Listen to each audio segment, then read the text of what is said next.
don't need to trust her. You're right. That's absolutely true.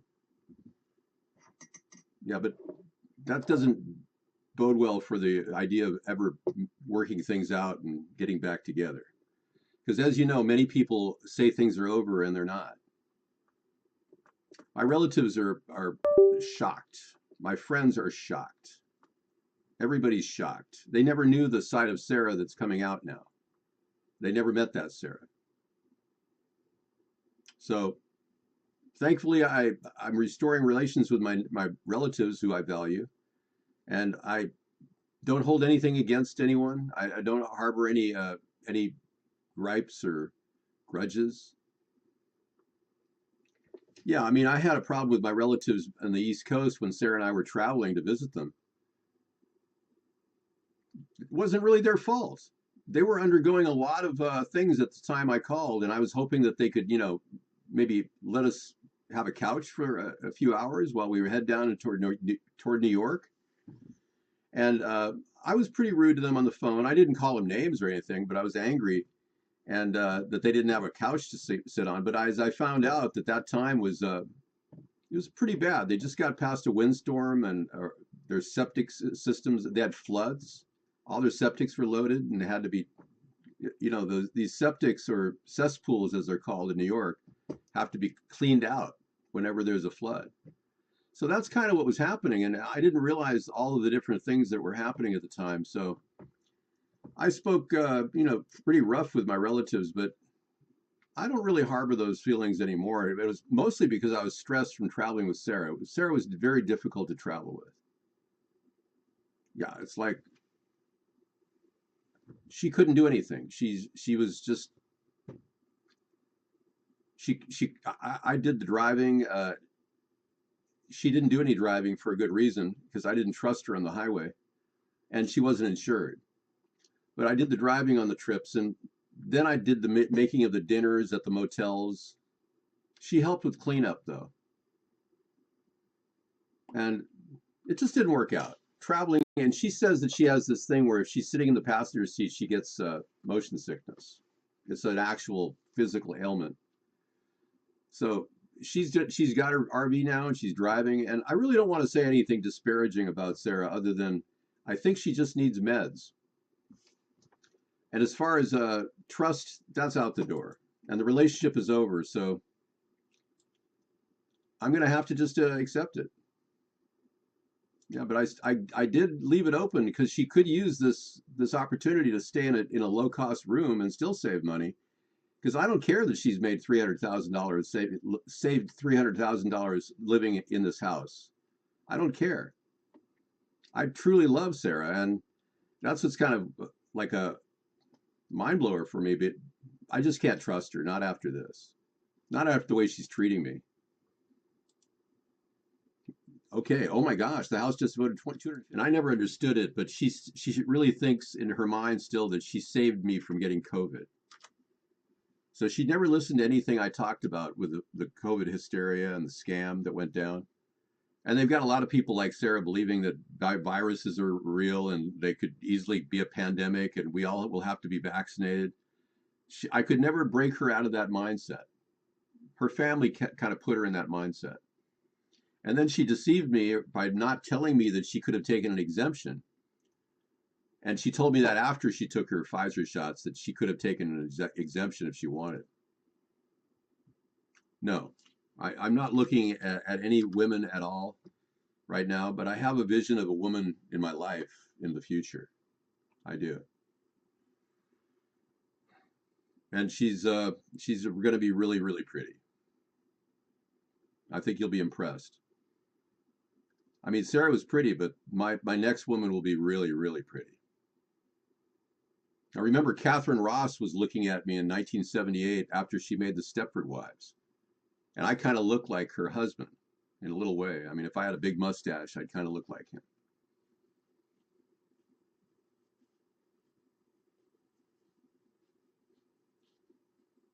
I told Sarah she's welcome to stay in the back room. I truly love her as a person. I truly do. I think she's a wonderful person and very intelligent, but now she's become this different person. And I don't think it's her fault. It's just a metabolic thing that she's going through. I really cut her a lot of slack. I wasn't afraid of vax shedding. I relaxed on that whole issue. I realized there was an hysteria about it, and there still is a false hysteria about vax shedding. I understand. Thank you, Chet. Well, it's true, and I don't really have a problem with upgrading.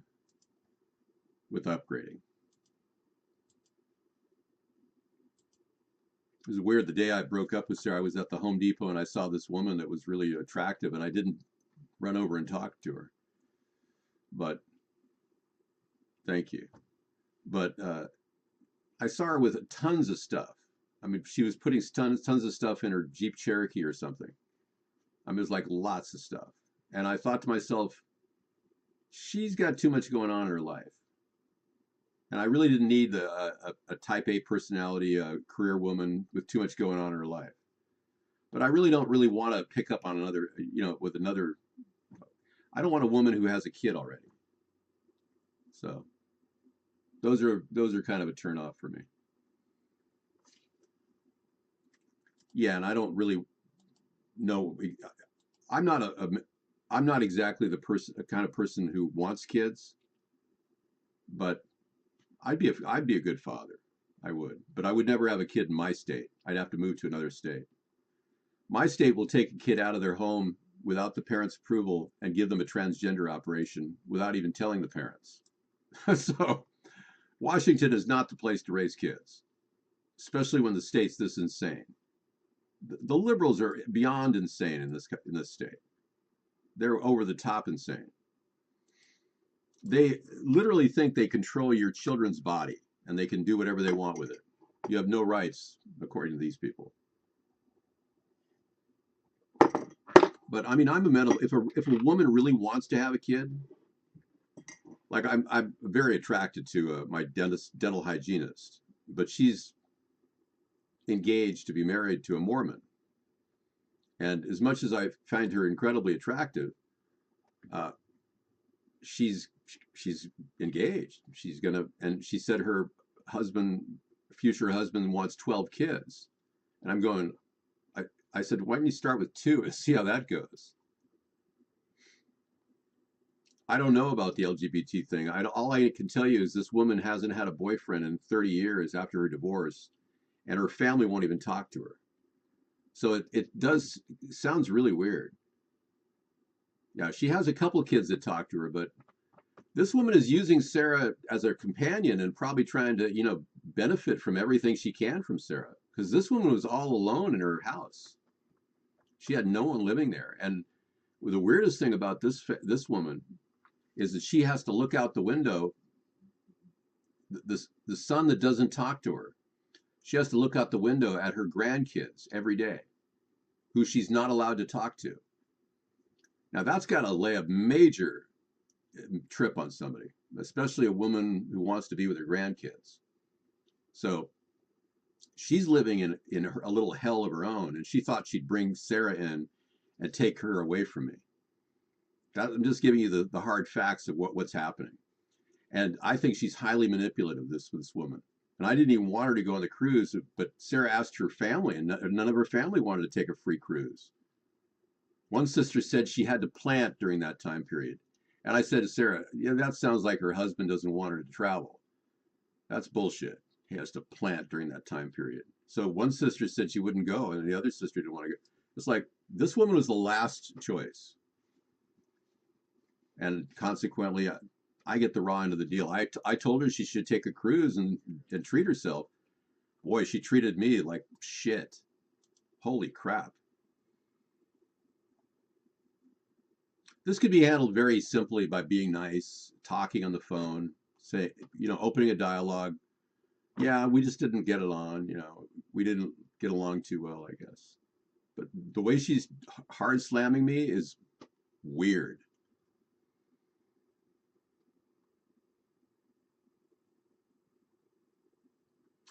Yeah, well, she doesn't know that I'm going to be a famous politician. Yeah, she doesn't. My dentist doesn't realize what I do. Yeah, she found out Sarah has money and she wants in on that money. Well, Sarah saved $300,000 living with me. So that woman wants in on that money. You know it. That's part of it. Yeah. So Sarah wouldn't have saved all this money if she hadn't had a really good deal here. But whatever. I'm happy she has money. Sarah loves money. She's greedy. She's materialistic, and she's very stingy. But not so stingy when it comes to some of the simplest things. So frankly, I don't have any hard feelings about this because I know that she's really mentally, there's something off. Nothing's right going on here. This is bizarre. If she had her meds, she wouldn't be doing this. Okay, let's get to Celeste. She's sometimes some of my relatives, so that's good. And I want to kind of restore relations with everybody. I don't want to bear any judgment of anyone. I want to approach everyone in my family without judgment. That's my goal. Because I think if we live in the past, we're not going to, be happy. Yeah, that's how I feel about Connie too. Connie came over yesterday and she was in the beginning of the show, and I didn't want to bring her in the show, but there is a possibility that Connie and I may take a road trip together, so you may get a chance to meet her on the road in my videos. Yeah, I mean, I talked about taking a road trip, albeit not this year, I guess, because Sarah screwed everything up. Unbelievable. But yeah, the day that Sarah left me, she actually said she was going to give me the $1,400 that she was getting from this friend for the her portion of the trip. So she said she was going to get the $1,400 in cash. Now, mind you, she set this up so that she'd get away, be able to escape from me by pretending like the woman's check didn't arrive in the mail. That she was going to send a check for 1,400 and it didn't arrive, and she actually had me go to the post office a couple times to check to the mailbox and it hadn't arrived. So then the logical conclusion is, oh, she'll go over there and get cash. Well, I said, well, I could go with you. I can go up to Bellingham and we could go to Trader Joe's together. I'll just wait in the car when you get the cash. And I could see she was getting very angry. Her eyes were like lightening up, and it's like that wasn't part of the plan. The plan was to get away from David, escape. So she concocted this diabolical plan where she was going to get the money and then even offer me the $1,400 just to, kind of sweeten the deal. That she was probably just planning on just going up to see her friend and not dumping me right there and then. But everything was taken out of the house over a 3 week period since she got back from Alaska and saw God. So as soon as she saw Jesus, she started lying and deceiving and diabolically planning to get out of my house. And somebody said, "Didn't you see her taking stuff out?" I kind of saw her in the peripheral, but I thought she was just working outside. And at one point, she even said, "I'm going to work outside right now," and then she'd go sit in the car and call her friends.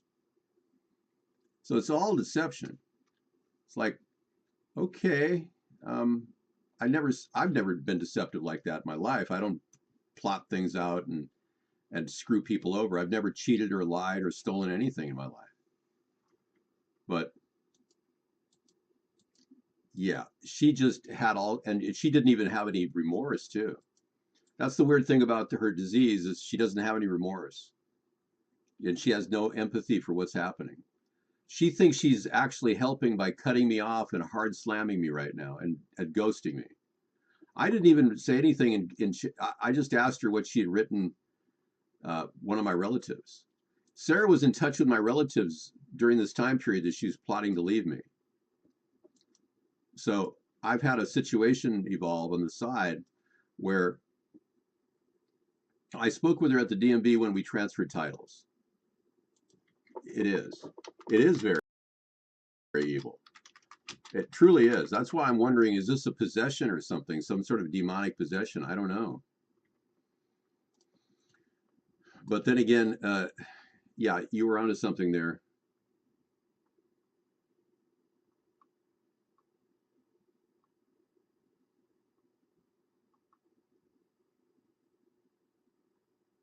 I should have trusted you more. It's totally effing weird. And she's changed into a different person, really. Well, I had to let Sarah drop ATP like that. Now, mind you, I told Sarah that what I wanted to do online is start the beginning, test the waters for a third party. And I could kind of fake the idea that I want to run for president without officially running. That went right over her head. She didn't understand that. I said, this is going to take 20-year commitment. She didn't understand that either. And she does selective listening. And then she said, well, I want to run officially for the Senate. I said, well, you only get 5% of the vote, so it's kind of pointless to run for a local office. That was my point. We're dealing with a national trend toward a third party. We can't do this locally. You can't fight it locally and think globally, like the Democrats keep saying. It doesn't work that way. The two parties will destroy you in the field. And it so in a way, she said, I want to do it officially. So she did it officially and put our name out there, and all my privacy was shot to hell. Completely exposed me. And I said, this is exposing everything. But I'll go with it. You're going to run for Senate. And then 8 years later, I ran for House of Representatives here to finalize it in 2014 because I wanted to follow up on that whole thing. Meanwhile, she dropped off after the first year and a year and a half, really. And she gave it her all, though. She did give me some support in 2012, though, with Americans Elect. And she did some canvassing with those snakes over there. She met the Jews that run the political structure. She got us a meetup in San Francisco, and we went down there and had an interesting meetup with other people who wanted to be on ballots. It was actually a competition that it turns out the Rothschilds put it on. Unbeknownst to me, I found out from another candidate that the Rothschilds bankrolled the whole thing for $40 million. So Sarah got me involved in that. I had nothing to do with the Rothschilds, but I found out about it on this side. And that was an interesting experience. And I'm kind of glad I had that. So from 2008 to 2012, Sarah was really kind of active and not active because she basically destroyed the centrist alliance when she didn't listen to what I said. I told her, I said, we don't want any rules. I want the centrist alliance to evolve in the media. So, and it did. We got in the Saturday Evening Post or I think it was the Post we got in, Washington Post. So not Saturday Evening Post, sorry. Old magazine. We got in the Washington Post, and that was interesting. Centrist Alliance. We got the National Centrist Party to get behind us. We got the Reform Party, Ross Perot's party, to look at us and be a part of it. We even got the Modern Whig Party and the Old Whig Party. Believe it or not, all those people came together, and then the National Centrist Party, who was running a big budget with a guy managing the budget and basically draining their money, said that they wanted bylaws. And I said, no bylaws. We just want to cross promote each other. We don't want bylaws right now. And she didn't get the message across, and consequently everybody dropped off when somebody wanted bylaws. That's what happened with the Centrist Alliance. But we tried. Everybody was on board initially, but once somebody wanted bylaws, forget it. Nobody wants in on that. I understood that. Sarah didn't. So in a way, she kind of lost that deal too. And mind you, all of the businesses I had, she basically wasn't able to participate. But I said, and this is what kind of is interesting about this show, is that I said, I just want to keep something going. So we heard about Blog Talk Radio. We got on Blog Talk Radio. I did a show there for 200 shows. Sarah basically encouraged me to do the blackface because she wanted to destroy my political future, she said. At that point, she was deep in her resentment stage. The attitude she has was one of resentment toward me. Yeah, she even admitted that to me recently. She said the reason why I supported it was because she wanted to destroy my political future. So all the while I was living with this wolf in sheep clothing, she's pretending to be nice to me this whole time. Period. And it was just almost an unbelievable deception. It is evil. It is. And she doesn't seem to care when she's in this mood of sounding evil. Even when she said she found Jesus, I wrote her in text. I said, you after you found Jesus, you lied to me. You diabolically planned all of this. and you nearly crashed the car, and I could have lost my life. I wrote her that in email or in text. She didn't respond to any of those texts. I didn't do any more texts. I'm not badgering her. I just told her how I felt in text, and it's very simple. She's had only a couple texts back and just acknowledging that she got it. Because I actually said, could you acknowledge you got the text? And she wrote, received. It is. It's systematic evil for a long, long time. And now she claims she found Jesus, which is even more demonic. Anyone who wants to violate the fifth commandment, thou shalt not worship graven images before thee, and chooses Jesus over God, automatically opens the door to demons. Automatically. That's what a lot of these evangelical born again people have. They're being demonized right now by people like Joel Osteen, the Jew that he is. Well, the nice thing is I have a comfortable life. I don't need to worry too much. I have very low output. I live on very little money. Well, the thing is, if Sarah has this RV freedom, she'll have a lot of fun, and she really wants to have fun right now. So I bet you have, Mr. Humphrey.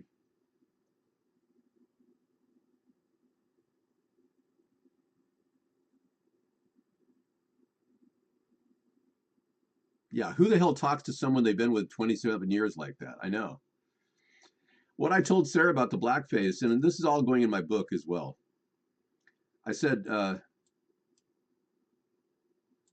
ironically, I had to do the blackface, so it doesn't matter whether you wanted to destroy my political future or not, because the only way I could get any exposure at all was to do the blackface. And that's true. I wouldn't have an audience right now to listen to me, and thank you. And my audience stretches a lot farther than this chat room. Many of you don't realize, but we're being rebroadcast all across the globe every night.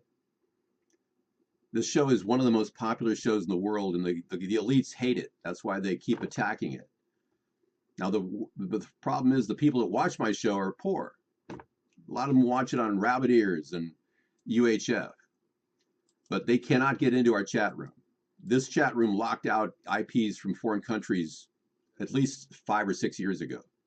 But I've got video proof of massive viewership rolling onto the chat rooms. If you weren't in the chat room 6 or 7 years ago, you didn't see it. But that's what right around the time that this site pulled all those IPs out of the chat.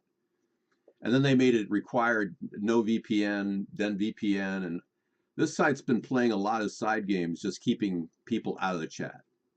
You didn't realize that. Many of you don't realize that you're grandfathered in and having your IP come in here all the time. A lot of people can't get in here.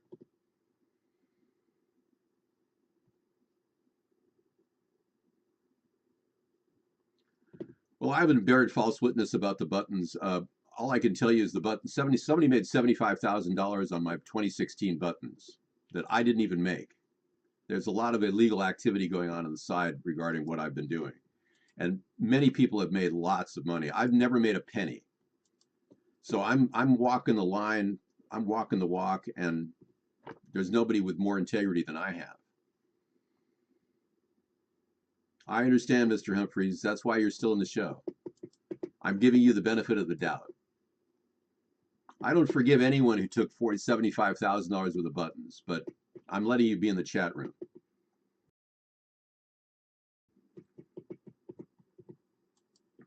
And you never made a penny, Anita. You barely survived. Anita is a survivor, folks. She's one of the most amazing people to live on a budget that she has from NHS. It's crazy how little she lives on. You are an amazing person, Anita. And I'm kind of a person who lives on very little. I mean, I wash my own clothes by hand. I hand dry them in the sun.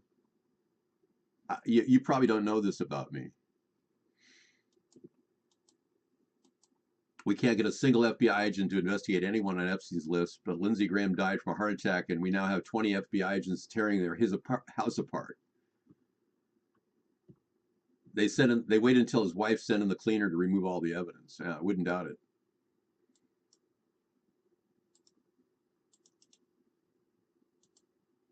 Copy that, Jack Bauer.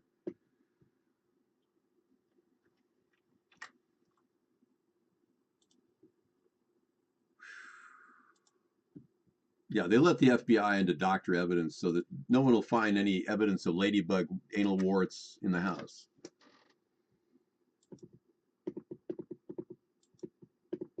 Oh, we took Sarah's clothes to the washing machine. But I'm the kind of guy that washes my own shirts and things like that. You know, that's just who I am. This shirt was hand washed, sun dried. Yeah, I mean, I'm probably one of the most budget conscious people you'll ever meet. I'm Norwegian, so we're really very very miserly. I taught that to Sarah, and she's really miserly too. She figured out a way to make $300,000 in extra money saved by living with a guy she pretended to like.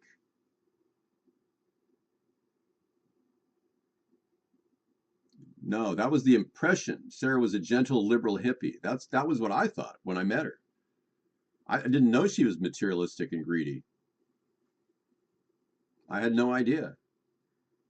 I have a lot of resources, and one of my resources is a bug out location that's self-sufficient. And I can go to the bug out location and be self-sufficient and never have to worry about a thing. I can even wash my clothes on the rock next to the river. The canned good thing that happened toward the end of this time, I've saved a bunch of canned foods and made chilies and all kinds of stuff. I didn't have too much go to waste. I was amazed. I had a huge canned food disaster just 6 months ago in this office. No, I didn't, Joe. I saw a lot of women Sarah's age that looked a lot worse than Sarah. Sarah's a very attractive woman. I'm sure she'll find whoever she wants in life, and I'm just wish her the best. Sarah never, well, Sarah rarely ever yelled at me, but she did call me names at times. You got to understand, I like that ideal person that you talked about. Bengalitis has this impression that Sarah's this gentle hippie, gentle liberal hippie. That's as far from the truth as anyone could ever be. I thought she was when I met her, but she's a different person now, and she's very materialistic, and she's taken all the money she saved on the rent and put it in the stock market. Yeah, so she's leveraged 85% of her assets into the stock market. Now, I was the guy that told her about Nvidia. I was the one that told her about Nvidia stock, and she won't even give me credit for that. She thinks it was her idea to buy Nvidia stock at $11 a share, and she's made a ton of money on that. That's really one of her biggest stock wins. I was the one that said you should look into Nvidia, but granted, she was doing research too, and she's very good with stocks. I'm urging her now to get AMD stock. She didn't. No, no. Yeah, very little. I was the one that told her to buy Bitcoin at $1.35. That's what I told her to buy a Bitcoin at $1.35. So that's when I said we should get a Bitcoin at $1.35. I told her that. She didn't care about it. But I'm not materialistic, so I didn't buy any. But I was the one that wanted her to get. I said you should get Bitcoin at about 35. Just buy a few $100. You know, it's not a big deal. She didn't listen to me. So she lost shitloads of money not listening to me. Yeah, really. But I gave her a tip recently, get AMD stock. I think that'll really be going up. She has $300,000 worth of stock. Yeah, I'm sure. She saved all that from the rent that I charge her, just utility money. So she pretended to be my friend and be nice to me for 20 years of this 27 years. 7 years were idyllic. I'd say 6 years were idyllic. We never, ever even, oh man, it was just the best time. And she helped me get through my parents, as a helper in the house. She helped me get through my parents' situation. So as a helper, she was very effective. She should be. I know. I can't believe it. It's just I'm in a state of shock. I've never said anything negative about her. I just speak the truth. I was always nice to her. I never said a bad word to her, and she acknowledged that in text that I've never said a bad word to her. So she just has this deep-seated anger that she's been storing inside, being she's passive aggressive, and she hates me for her depression. And her depression is part of her disease that she has. So just get treatment. She just needs to get treatment. Well, she has a retirement plan. She doesn't need me. I will say that I did an immaculate job of transferring her stuff into the RV, and she said it was very well organized. And I said, yeah, I want you to have the best possible place for all your stuff. I think it's great. You have your independence now. That's great. I actually said that to her at the DMV. I was very nice, but she seemed paranoid, like I was a bad person or something. She's got this inflated view in her mind about me. I don't understand it. It's very weird. Okay, here's the story about Epstein. Oh, don't ever talk about the show. It's a bannable offense. Don't ever say there. Don't ever criticize. This is not a wig. This is my real hair. No, this is my real hair. It's I use this natural colorant, and initially it washes out over time, and it'll get lighter and lighter every day. But I use this Light Mountain Natural hair coloring conditioner, and this is the same stuff that Lucille Ball used when she was a redhead. But this is a brown color. It's fantastic. It's a natural plant protein. I can't control how it sets. I have to leave it in my hair for 45 minutes. Any type of criticism against my hair will automatically have your account banned. If you try to criticize, I have the best hair in the world, so, and this is all natural. It's not a wig. So if you can't handle the fact that I have the best hair on earth, you need to get out of the show. Yes, he did die from a valve problem, they said. Valvular issue. That's what they call a heart attack. When your valve bursts, you bleed out. That's also called a heart attack. So yes, he died from a heart attack. But that's probably the heart attack weapon that's been used by the CIA for years. No, I think they just killed him with a heart attack weapon. He was getting a little too up on himself. They didn't like that. He had to jump the hoops of the New World Order. If you don't do exactly what the Zionist elites tell you to do, they'll take you out. That's why you need me, who's insulated from all that. I'm not buyable. They can buy anyone they want, and I'm not about to have a trip to Epstein Island. So I haven't been able to get in touch with one of my relatives for the past 5 or 6 days. And and Sarah said that she had texted one of my relatives right around the time she got back from her trip. And I'm going, what did you say in the text? She's never responded. So being I hadn't been in touch with my relatives, I put the word out to all my relatives that, this person isn't reachable. And all of a sudden I get a text message saying, I'm right here. I'm right here. I'm reachable. So, okay.